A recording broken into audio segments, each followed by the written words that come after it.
Hi, Hello, Craig. everybody. Oh, hi, Craig. Greg. Hi, everybody. This is Dissonant Waves.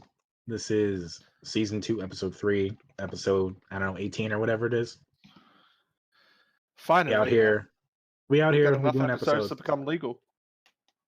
Yeah, sure. Double digits and all that. This is an interesting episode. We got 4 albums to talk about. 3 of them come from the year 2020. One of them comes from the year 1980. He's 40 years old. It's now old enough to have a midlife crisis. Yeah. This is episode 17, actually. My bad. No yes. longer legal. We can't drink alcohol. Oh, Only, that ain't where you only are. Pepsi Max. Be Australian, 18. Yeah. Get fucked, you two. So, this week, we have Wolf Parade, Thin Mind, Dune Rats, Hurry Up and Wait, the classic Permanent Waves by Rush, and lastly, the Weekend Run Club, Zoo. 4 very different albums, chosen for very different reasons. And I think the ending might surprise you. What's in store? Check Number it out. 4 will shock you. Number 14 will blow your mind. Oh, this is our first 2020 episode where we just kind of chose what albums are coming out already in the year 2020. It's fucking 2020. And Look, I'm sure Permanent is... Waves will get a 40-year re-release, which will make it a it's 2020 album. going to. All of their other albums have gotten. And obviously, Permanent Waves is here because Neil Peart died, and yeah, we've covered Rush before, so why not cover Rush again? Cashing in on people's death, the Dissonant Waves edition. Yeah, but, you know, it's a classic album. Hopefully with some respect, because Neil Peart was actually a very important drummer, but still. Yeah, he was an album. But will it actually, you know, be number 1 this week? We'll see. Oh, what do we want to talk about first? We have a lot to choose from.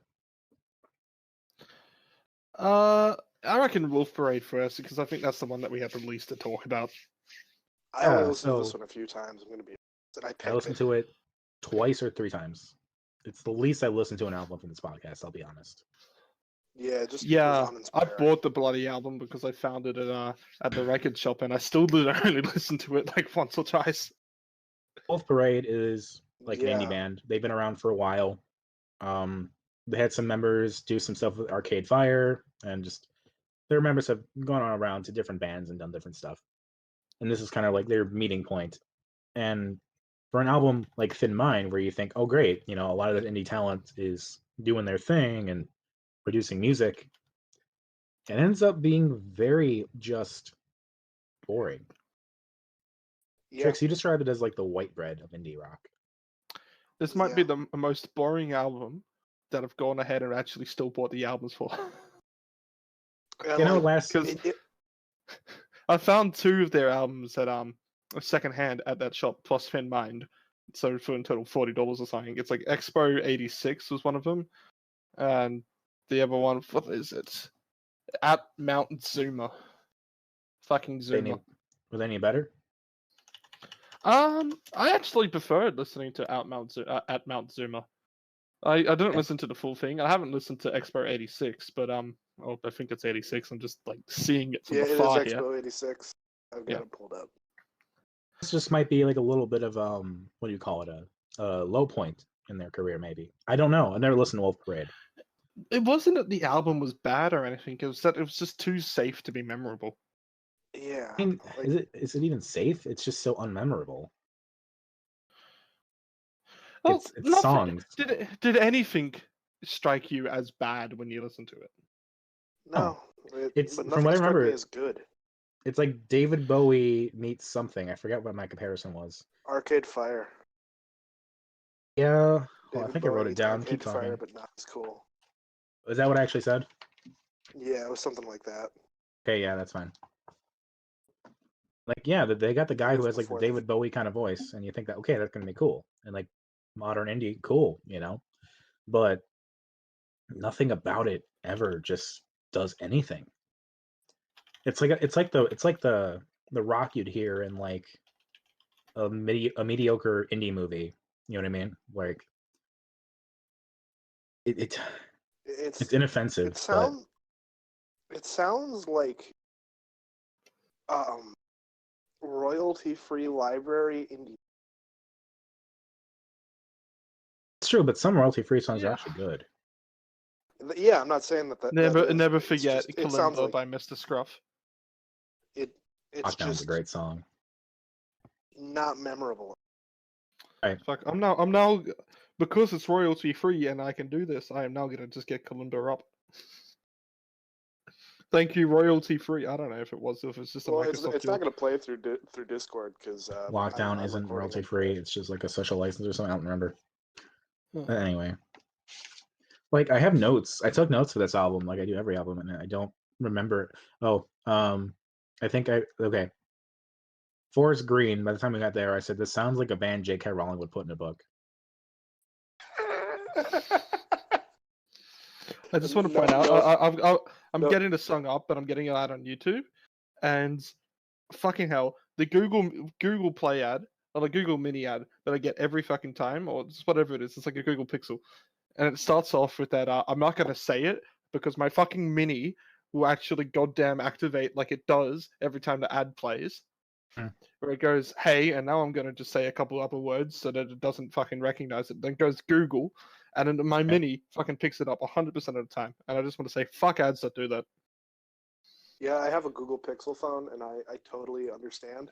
And now for the most important part of this point.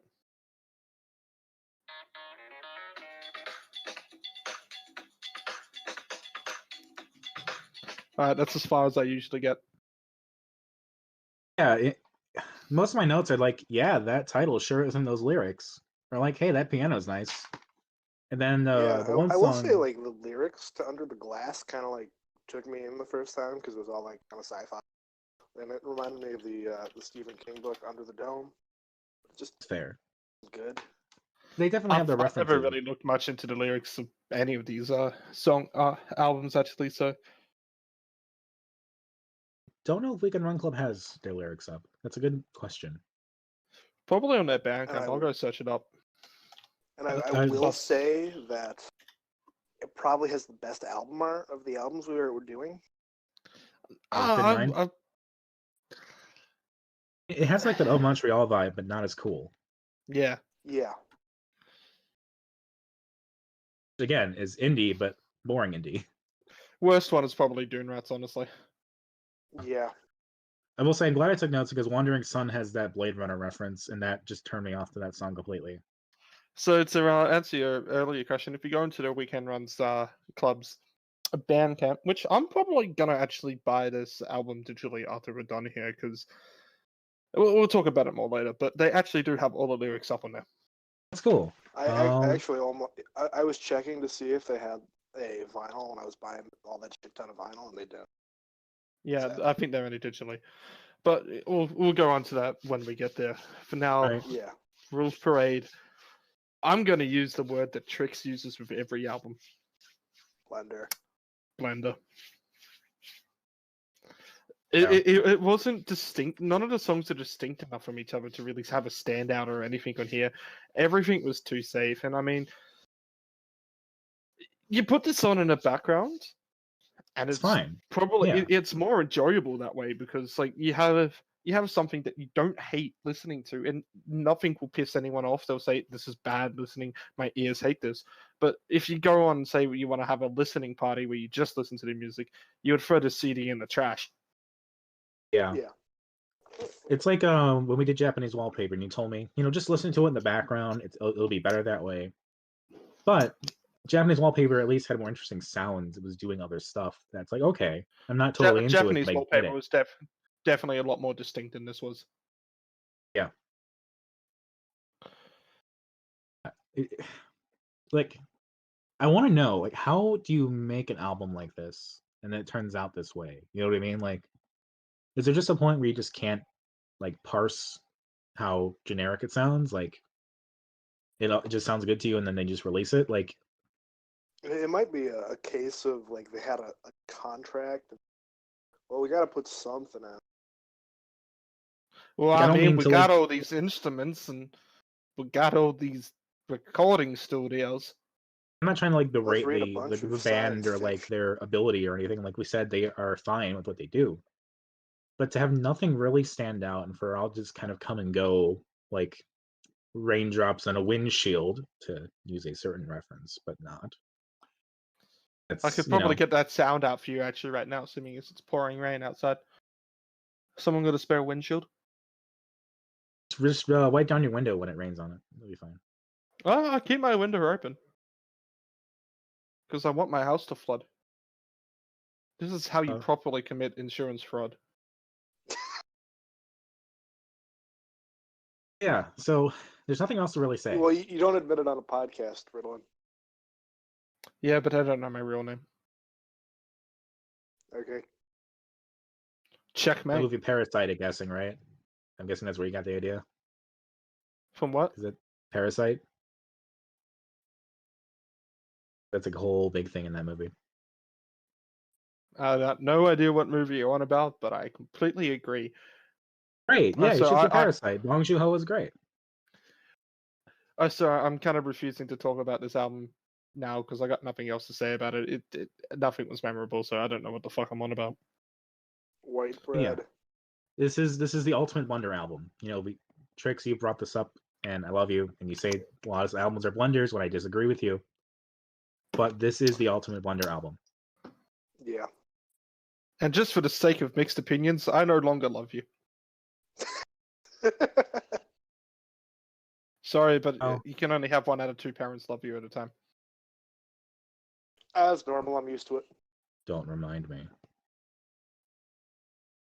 Anyway, Dark times on the podcast for a joke. Anyway, Wolf Parade was it's what else is there really to say? I would say probably like the highlight of it, if I had to pick, was Under Glass because like it started off like the guitars at the start are like the only thing I can remember. That's Yeah. it. That's the only reason that it gets a highlight because I can remember Yeah. the first 5 seconds of this album. That's it. I Everything else somehow is a picked the highlight blandest album this year. so far. so So far. far. I guess I would Still say got the 11 best, more months. the best song is maybe who The knows, Static Age because it has good synthy stuff, but I don't remember the synthy stuff. That's just what my notes say. Synthy stuff. Yeah, I'll remember what that is. Cool synth sounds. But yeah. Imagine your way of writing a note for an indie album is to write cool synth sounds, and you'll be like, "Yeah, I know exactly what that is." After the lyrics here, or after the notes here, do say synth, but it's like you can't really pick a favorite or least favorite for me. Like it's all kind of just there.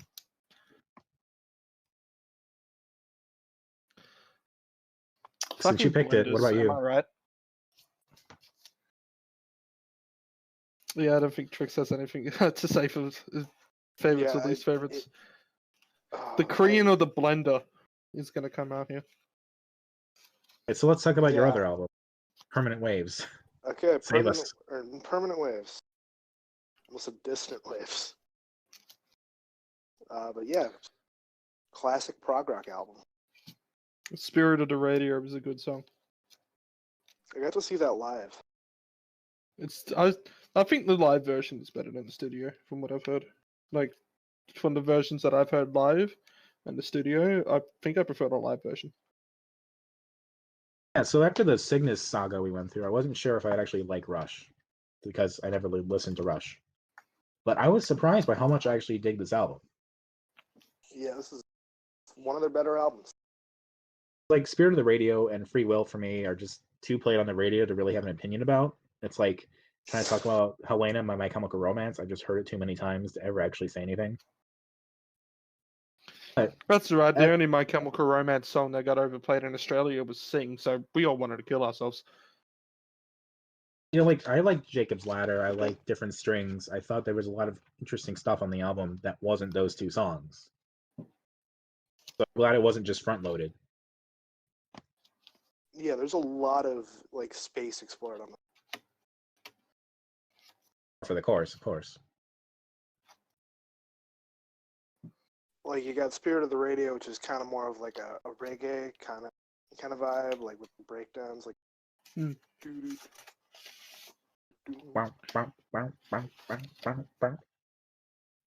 And then into Natural Science and Different Strings, which explores some more cleaner tones. It's got the classic Rush. Plus, this album is like, despite the length of the songs, it's a very short album. Yeah. Oh yeah. It's only 6 songs, but all the songs are pretty lengthy, so it goes for 35 minutes.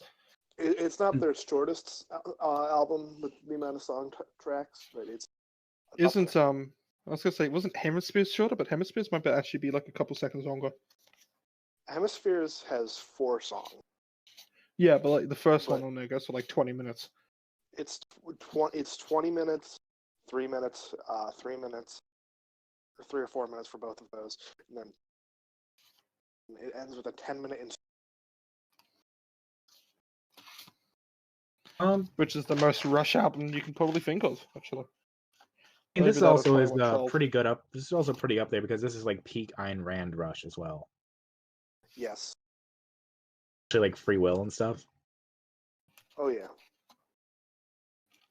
Well, it's not peak Ayn Rand because peak Ayn Rand is 2112 because that's just. See, 2112 is like the only Rush album before all this that I listened to in full, and 2112 is amazing. I listened to it in full, to be fair. But like listening to songs like Free Will, and it's like, oh, this is where the Ayn Rand kicks in. I see. I understand. Like, you know, they make good points in their songs. Like, if you choose not to decide, you still made a choice. Like, yeah. Yep. That's something there, but I wouldn't give it to objectivism for that. That's just how the world is. It's like the trolley problem. The trolley problem?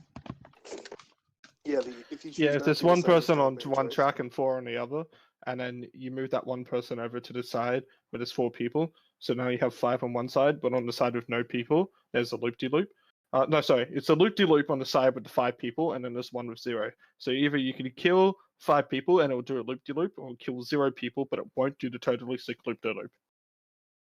It's not that at all. It's there's 4 people on one track, and the train's going to go right at them, but you can switch it to another track that has 1 person on it.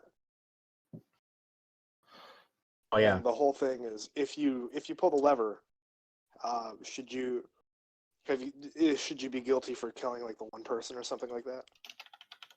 I had a boss once who liked to give me these kind of moral questions all the time. He'd always be like, if there were 2 people who needed a lung transplant and one was 90 years old and the other one was a teen delinquent, who would you give it to? Teen delinquent. Which one's hotter? 90 years old, the other one's a teen delinquent. You tell me. I mean, it's the teen delinquent. It's a teen delinquent is addicted to meth, and then the 90-year-old is hotter. Unless the 90-year-old was also addicted to meth. Although at that point, you gotta be impressed by how they managed to live that long. Yeah. Yeah, that's kind of what it comes down to at the end. Of like, I don't know. Why are you asking me this?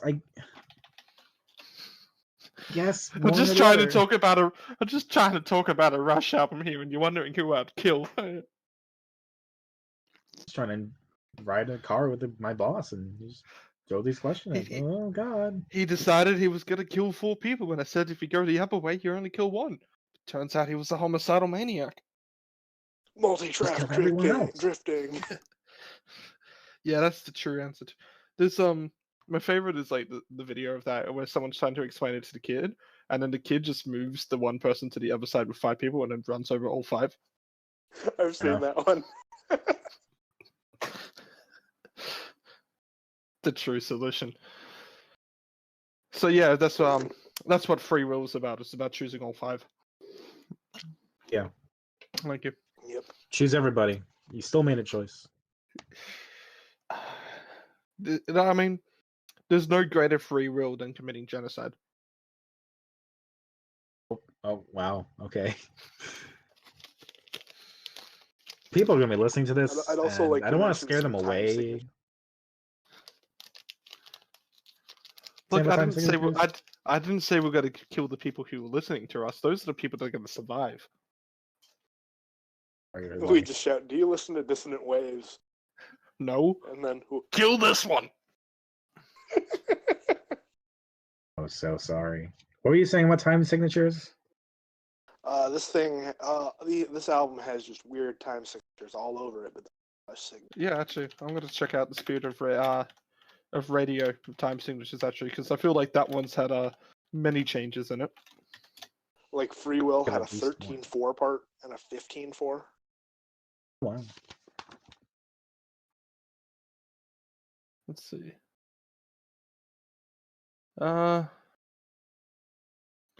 See, apparently starts off in 4/4. I know these are all previews. I'm just trying to check the bloody time signatures. Stop showing me preview. I just want to see the time. Ah, it's not showing. Yeah, I got no idea. Let's see Time here. signatures are a thing, and Rush uses them. Yes, they are all over the place. Apparently, Spirit of Radio is just a 4/4 time signature. That actually surprises me. Yeah, makes sense actually. This was when they were trying to get more radio friendly, right? So they probably figured they had to do some of that. Spirit of the Radio. Was it TV killed the radio Jacob's- star or whatever? Yeah. Video killed the radio star. Are you on about, or Radio is it star. something else? Yeah, that's what I'm thinking of. Kind of all the same topic. Early 80s. Worried about technology changing. Empowering the radio. Yeah. Phones are bad. Actually, Yes, man. mobile phones are making us less connected. Spoilers for anybody who just watched that show. I literally just finished that yesterday. Don't know what you're talking about. Well, you will one day. Thank you. Oh, like here's This something. has been inside jokes with Ritalin and Tricks. Yes. Dominic's expense. But here's something to think about.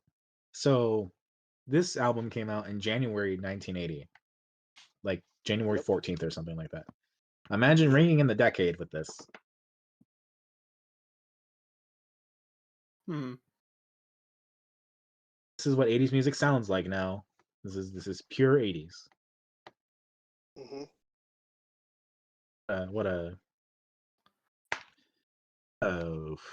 What words do I want to say? I don't even know what words I want to say. What a high bar they've set. That's what I want to say. What a high bar they've set. And then they crushed it with their next album, which was Moving. And 80s music went in a completely different direction. Oh yeah. At some point, I'm gonna have to do "Hold Your Fire," which is probably like their most '80s pop album. Yeah, there's a lot of 80s pop we can get into.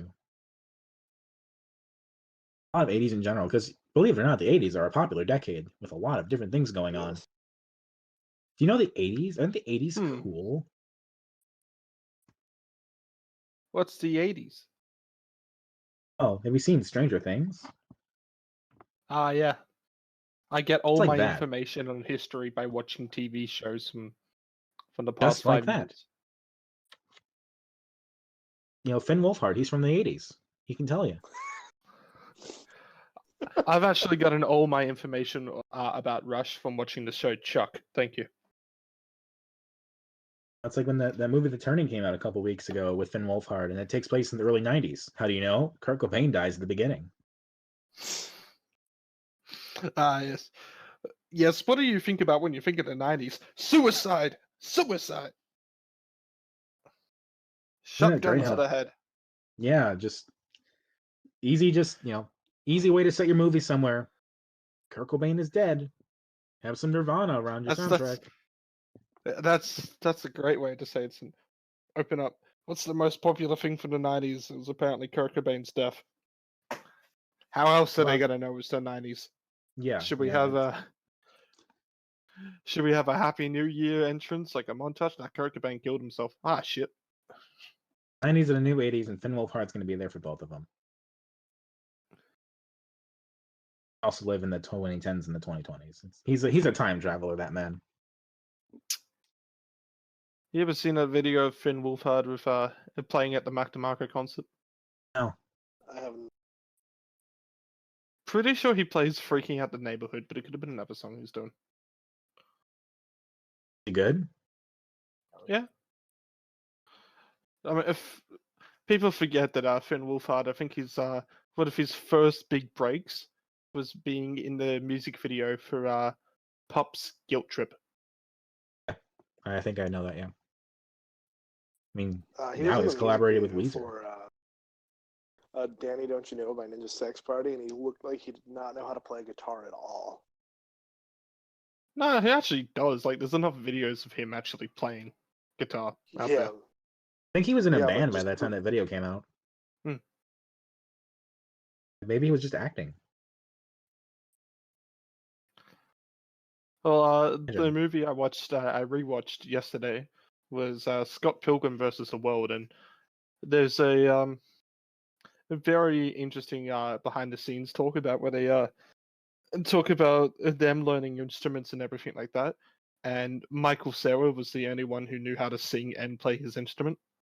Yeah, he had to Before. actually like slow down how good he was.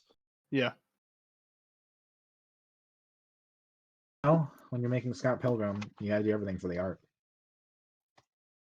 Scott Pilgrim is a great movie. It is. Thank you. I have not actually is seen all. it. It's Captures a lot of vibes. Because obviously, if you don't know, it's based off the graphic novel series, and Yeah. Edgar Wright's vision of it is it pretty much pays homage a lot to the graphic novel. Well, everything that Edgar Wright's done that I've seen, I fucking enjoyed the shit out of it. Yeah.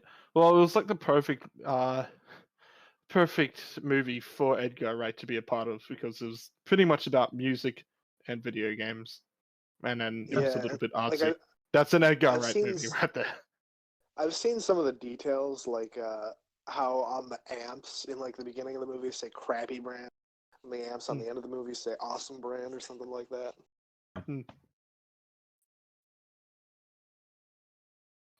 Oh, speaking of Scott Pilgrim, let's talk about Dune Rats. I don't know how you got there, but we should finish Permanent Rush. Do we have any Permanent Waves? Yeah. Permanent Rays, the highlight was Spirit of the Radio. I couldn't give you a low light.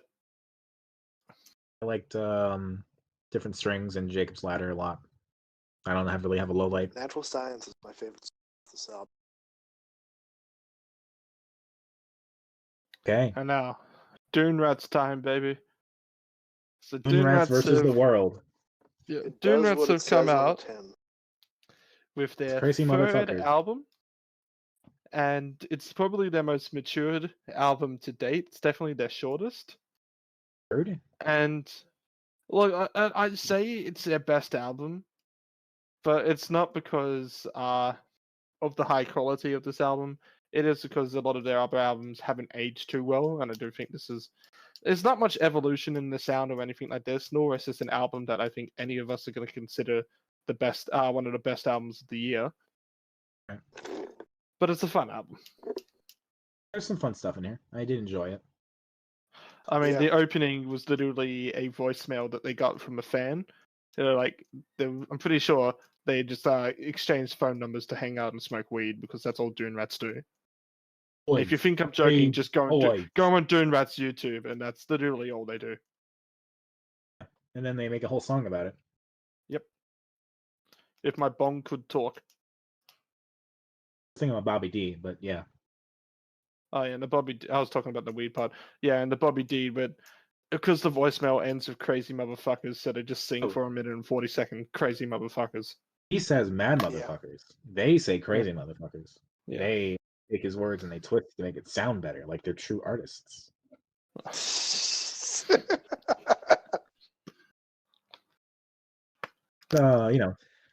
This album, I'm gonna say this album sounds like it comes from the 1990s.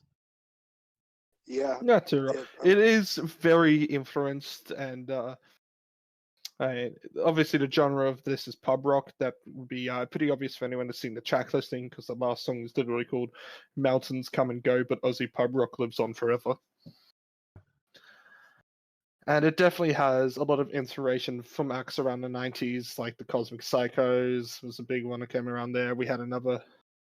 I mean, the majority of Aussie artists in the last century were pub rock acts. Stuff like Radio Burn Man, AC/DC pretty much was a pub rock band at the start. Yeah. Midnight Oil, which got popular.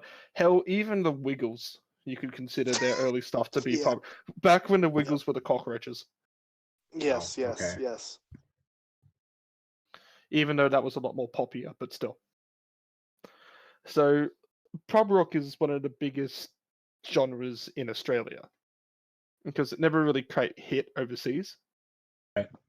It was a lot more because in America, it's a lot more like a lot of the Indian kind of rock acts there are more influenced by stuff like Arctic Monkeys and the Strokes, even though Arctic Monkeys is British. Trix is yeah. just linked the fruit salad mixed with psychosocial. Great meme. Yeah, I fucking love that. Oh, But go on. here in Australia, a lot of our acts are like Dune Rats. They get inspired by that kind of whole pub rock style because that's the stuff that we kind of grew up, like the whole country kind of grew up on. I talked a bit about it when I brought up the Avalanches, which kind of was one of those big shifts into other genres that this country started to adopt. Right. But yeah, so that's what this country's like main export when it comes to music is. It's we have our own hip hop, but I mean that's not really an export. That's kind of our own thing. And pub rock is like one of the few ones that is mostly just existing in Australia.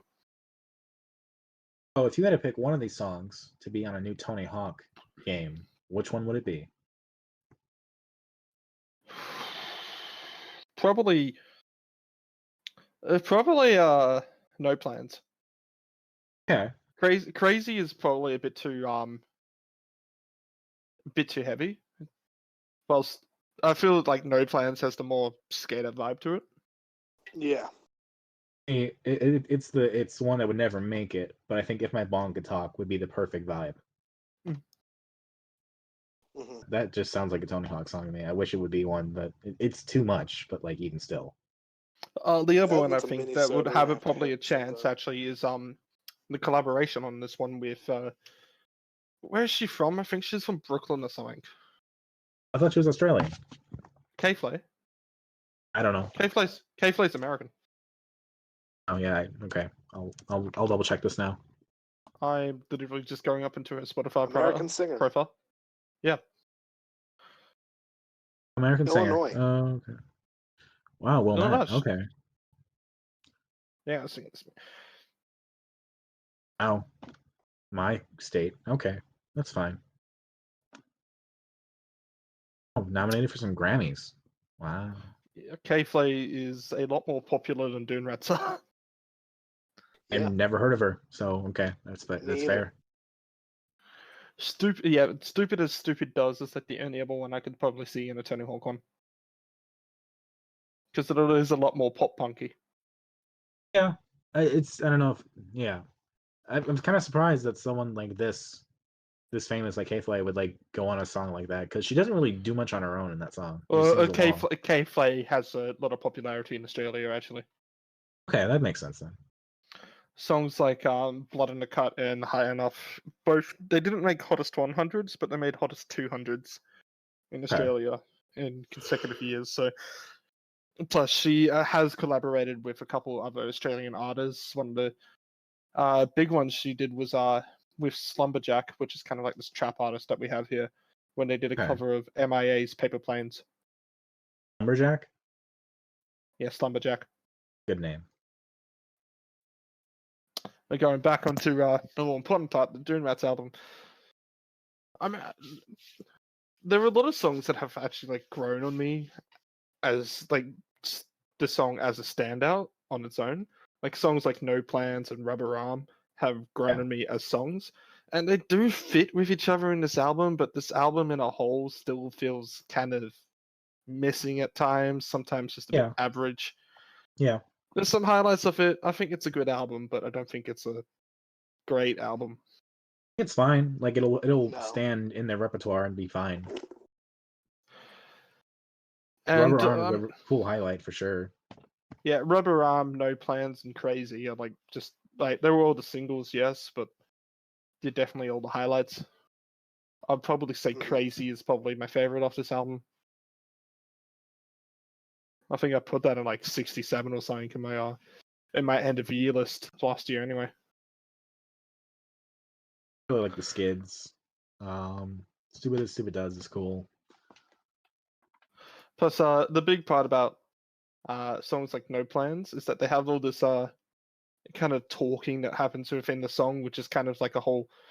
I mean, Dune Rats kind of also admitted, I didn't really say this, they admitted that this was an album that they weren't looking to evolve or anything, they were just looking to put out an album for fun, which, you know, it's somewhat respectable, at least you're enjoying what you're putting out, but yeah, so it's not too much of evolution. And Right. there's a bit like, well, eventually you'll fade out kind of style to that.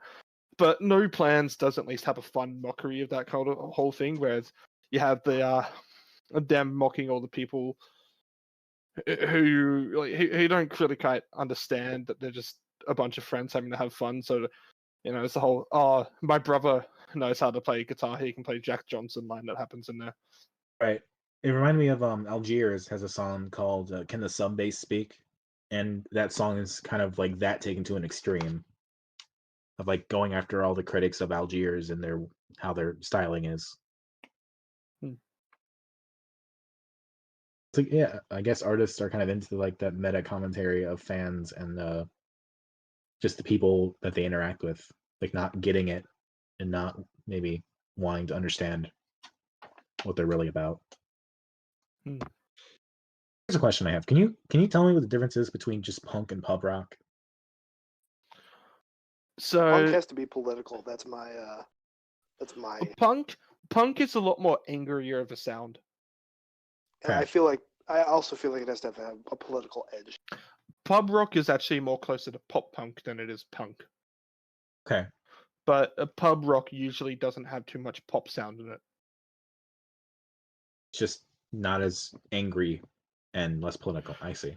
Yeah, so pub rock is pretty much the alternative sound of Australia. However, it is usually a lot more lo-fi than most alternative acts, and that's not because they choose to be lo-fi.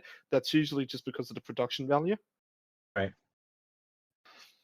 And it's pub rock isn't usually too much about making it.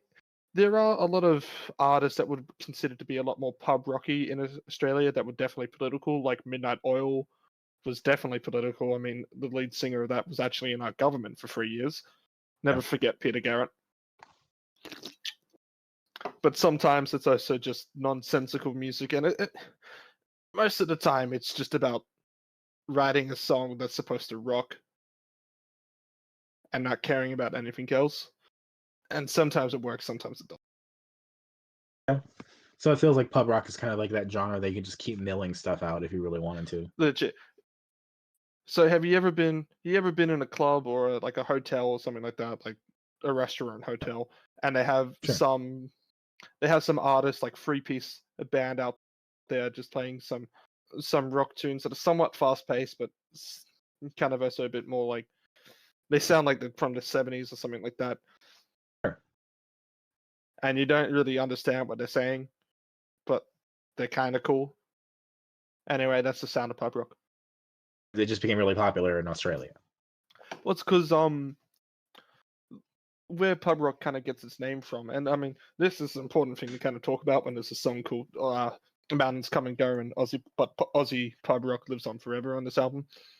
It's because, especially back in like the 70s and stuff, when international acts weren't always like a thing that we talk about, because we had a lot of problems caring about international music. We still did have some international acts, but our venues for playing music, the more popular ones weren't the stuff like, you know how I think the popular one in New York is Madison Square?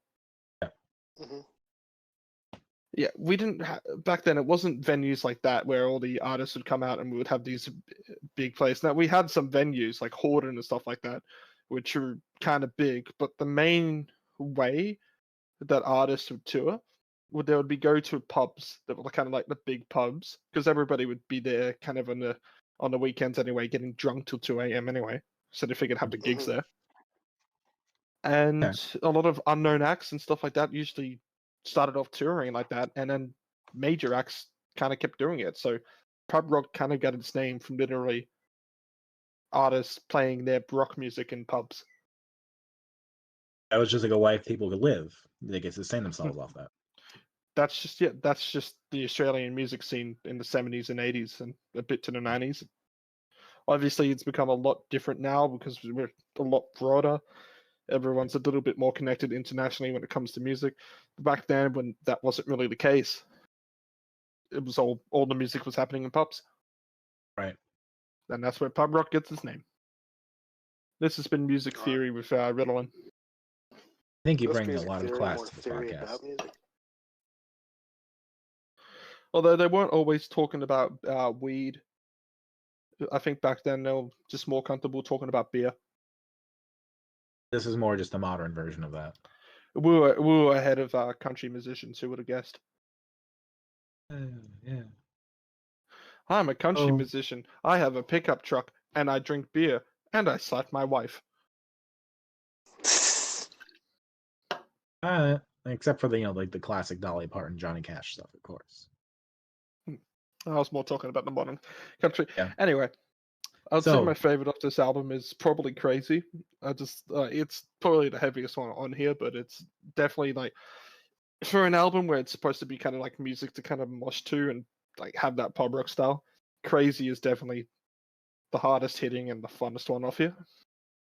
I'd say my least favorite. So just getting the albums up here.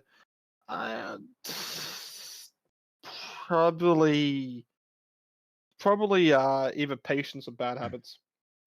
That's fair. I want to say like because I mentioned it a couple times. The Closer is great. I liked it. But that was the point where I was like, is this punk or is this pop rock? Because I think that's the song that really started to make me question. This is pop rock. Right, I know that you've explained that now, but like I felt like that Mountains Come and Go was kind of like it was a little bit heavier maybe or more punky. For me, I really like Rubber Arm. That's probably the song I'll go back to if I listen to any more of this. Stupid Is Stupid Does is fun too, but Rubber Arm, there's something about it I just think is fun. Least favorites, probably Bobby D. I think they mentioned Rubber Arm was a song just about getting caught up and doing so much stuff that you just don't know what the hell you're doing. And it's just one of those stupid songs, like stupid lyric things, because it wasn't like political, it wasn't like emotional, it was just like you're doing too many things at once. Sometimes that's all you need to make a good song. Mood. You know, Bobby D is my least favorite. I just like I get it, but you know, it's whatever. Did Drake War off for you? Especially you have to re-listen to it. Yeah, it's cool the first time, but like, okay. And Tricks, your favorite's least favorite? I didn't really listen to this one enough, but really liked the Stupid As the Stupid Does was nice. Rubber Arm, I remember because I misheard the lyrics the first time. Yeah, you said like run around Mexican or something is what how you heard it. Yeah. Oh, okay. Because I was like working while I was Rubber And you Around probably Mexican didn't expect what? that song to start as early as it did. Because Yeah. it's the third song of the album and it comes in after like 2 minutes. Yeah. Fast album, for sure. Yeah. 28 minutes. And your least favorite, if you can remember? Wonder. Intro, because it was too long of a intro. Of a voicemail, yeah. Okay, that's fair. I can see that too. Yeah. Oh. And now we come to the finale. for our feature presentation. Zoo by the Weekend Run Club. And let me say off the top of this, I know the singer, Mitchell Kin. We're friends. We haven't talked in a while, but we are friends. And I kind of chose this last minute because I just seen that it come out, and I was really curious what this band was like since they're in it. And like maybe it's just because I know the singer, but I was really impressed. And just going on with the previous logic, I just want to say that even though me and Mitchell have never talked, we're lovers, and I'm also going to add on to that the amount of male singers that I have said that I had sex with is now going up to 4. Thank you. Wait, can we get the list again? I don't think you two necessarily get along, but okay. What have we got on there? I've claimed Jeff Magnum. Didn't I claim last week that I did someone? Who did I claim? I'll put it on Mitchell anyway. I don't remember you claiming anybody else last week. Oh, you said something. God damn it. Wasn't it Jeff Mangum again? Or was it Kevin Barnes or something? I think I definitely had, I think I said I was going to go fuck the Reaper, actually. Oh, that's why we have that. Okay. Yeah, okay. yeah, so the Grim Reaper we put on there, to that list. I've probably made enough comments towards you two, so I'm just going to go sexual harassment lawsuit onto that list. It's just going to be a class action lawsuit. Yeah. So how many singers am I going to have a lawsuit for slander on me? But what I'm taking away from this is you really like Mitchell's voice. Yes, yeah, it's actually, I do love his voice, actually. What's surprising to me is it's so technical. Everything is so precise.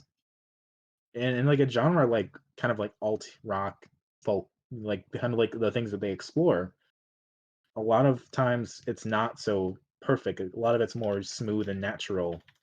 Where, not saying that this isn't, but it stands out, and I think it helps the sound better. It helps make them a little bit more unique. Actually, whilst we're on here, just have you two talking. Let's get onto the Weekend Run Club's Bandcamp because they serve this. $15 AUD. Yeah, that's fine. Yeah, this came out on the 31st, so it's been a little bit over a week. Weekend Run Club. Sorry for the comments I just made in this podcast. So yeah, Mitchell's from my hometown. So is someone else from the band. So this just hits close to home for me on a lot of levels, obviously. And I say, someone say something. It's a good album. And here we go, just to show you two the message that I'm giving to the Weekend Run Club. Yeah. Oh no! Oh no! Don't! Oh god! No, well, they're gonna see that it's in Australia. Okay, hopefully they do. They will, because I've written my country as Australia. Mitchell, I'm sorry. Please don't forgive us. I guess we're weird, but we like your album a lot. Yeah, it's a good album. We should hang out sometime. It pulled a bait and switch. It's a cool bait and switch. That opener is fantastic. I mean, like I said, I was talking for the week that I had a couple album problems with this album having a bit of its influence worn too much in its sleeve, and you could kind of tell a bit too much, and it was sometimes feeling a bit of a knockoff. But there is definitely, despite some of that, there is definitely some well-crafted songs in here, and that opener is fantastic. Always is really nice, especially when it changes up at the end and becomes more of the sound that they really are. We call it bait and switch, but a lot of acts don't even go for something like that. A lot of them just play it straight, and people can do what they want. But there's something about having that first song kind of throw you through a loop that really sets up the album as something special, I think. Yeah. I was when I was going into it, I'm like, oh, is this gonna be like a folky kind of like Mumford and Sons kind of ripoff or whatever? And then the guitar solo threw me off guard. As I was saying, it is great. Two Door Cinema Club. And as apparently they're saying, it's Last Dinosaur's Eevee is one of their influences. And I mean, out of all the Last Dinosaur songs to get influenced by, I wouldn't expect that one. Even if you were just going by that album, I would have thought Apollo would have been a lot more. I mean, Apollo is definitely a lot more happier of a sound than Eevee is. To be fair, some of the songs in here are kind of dark and tragic. Look, I'm sure the song "All My Friends Are Dead" is an exception to that. Yeah, sure, yeah. In fact, wasn't that the other thing that I memed about? Is that Yep, here we go. 2020 marks a new wave of music from the group with the newly released album Zoo, a 12-track escapade through themes of heartbreak, self-identity, grief, and love. You know, as I joked, that is something that has never been talked about again before. Yeah, but everyone has their own take on it, which is always what makes it relevant. Like you said, it's a debut, you know, so as a way to establish like what you're about, I think it does a pretty good job. Yeah, and I definitely agree with that. The thing I was going to say before I forgot was that I've listened to a lot of acts and music that's been native to like the Chicago suburbs where I'm from. You know, I've made a lot of friends in the music industry over the year from around here and been to a bunch of garage shows. And, you know, like there's a wide variety of quality, you know, and this is I think easily the best I've heard. Again, I'm a little biased about that, but yeah. Mitchell, please talk to Dominic. Don't be like that. I couldn't go the release the release concert. I was working, but we're doing this anyway. This is something. They're having a concert in March. I might be able to go to that. That would be cool. Leave a message on a track. Watch the comments. Mitchell, please talk to Dominic. Yeah, write about me in the next album. Make me seem real creepy. That's not the first time that's happened. I'm just gonna go with the track "All My Friends Are Dead." I'm just gonna write "Dominic Ain't Dead." And save. There we go. We were just tired. Let's think back. Let's think back. I wonder if that's going to show up. Please show up eventually. Well, I'll hop on Bandcamp right now. Once again, Mitchell, I'm so sorry. If you listen to this, thank you. If you do, God. I'm so sorry. Is it showing up? I'm hopping on right now. I'll get the sniffing tool just in case, just to prove that I actually wrote that. Mitchell is just gonna get so confused. If I'm asked about it, I guess I'll have to explain. Some Australian is just a dick. Hopefully they can see that that's from an Australian account. Yeah. This is a cool album. Like the more I listen to it, the more it's like, I think Always and Beck make a really strong impression. And then the first couple listens, it's like I wasn't really sure where else to kind of like pay attention to. There's so much going on, I feel like, across these 12 tracks. And then I disagreed with your with the whole second half of the album being better, as you said throughout the week. I think the first half of this album is really strong. However, some definite compliments that I give that so many debut albums failed to do. All the songs here are distinctly different, despite having a very similar theme to the sound. That is great to have. I don't know, some of them still have kind of a whole knockoff sound to them, but even despite that, there's still some very fun songs to hear. I don't know if this is one of those albums that I'll consider one of my top 10 albums of the year, but this is definitely one of those ones where I'm going to have a bunch of the songs on my regular playlist for the rest of the year, which is great for any debut to have to anybody. Sure. Yeah, like I'm going to listen to this album a lot. This is the album I've listened to most of the week. Like I've been listening to this a lot. And like my go-to song is probably going to be Sometimes, because Sometimes has so much interesting to it. Just like the places where they go lyrically and vocally, and then like that that solo at the end and how it kind of leads into Let's Think Back. It's just all super great. It does the thing where you think it ends, and then it basically goes into Let's Think Back and gives you like an extended intro that's just part of Sometimes. And I don't know, I really dig that kind of stuff. They play around with like where the song ends and where it begins. It's kind of artificial, I know, but it shows that they actually took some time to think about this stuff.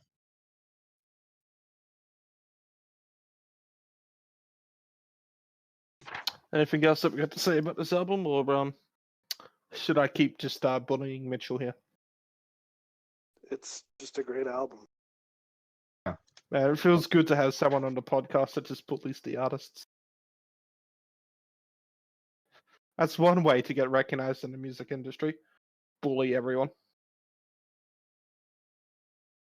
You get known as the guy that wants to fuck every singer. Look, next week maybe we'll have 5. By the way, I'm really proud of that cover art we did for the last episode of the Horse Jumper album. Yeah. My handwriting is perfect for that. Kind of like schizophrenic, kind of like on the edge. It's like my favorite thing I think we've done so far.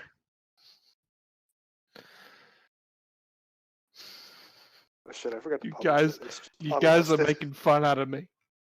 You just wanted to make fun out of me.